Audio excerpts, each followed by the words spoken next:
রাজনীতি ভুলে রাস্তায় নেমেছিলেন, প্রতিবাদে সোচ্চার হয়েছিলেন। তেমন আমি যেমন ভারতীয় জনতা পার্টির রাজ্য সম্পাদিকা হিসেবেও যেমন রাস্তায় ছিলাম, তেমনি আমাদের দল নয়াবাদ তিতাস তৈরি করেছিল নাটক রামবাবু, যা অভয়ার প্রেক্ষাপটকে সামনে রেখে। ফলে রামবাবু নাটক ছিল জীবন্ত দলিল অভয়ার অত্যাচারের।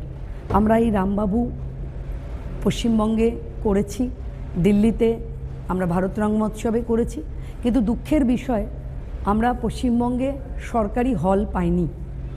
আমরা আজকে যখন রবীন্দ্র সদনে ঢুকছি তখন এখানকার যারা কাজ করেন, গেটে থাকেন, টর্চ দেখান, হল দেখেন, তারা বলছেন দিদি আপনি 6 বছর পর রবীন্দ্র সদনে এলেন। তো আমি বললাম এটা আমাদের কিছু করার নেই, আমাদের ঢুকতে দেয়া হতো না, আমাদের বলা হয়েছিল, আমরা ব্রাত্য, কারণ আমরা বিরোধী রাজনীতি করি।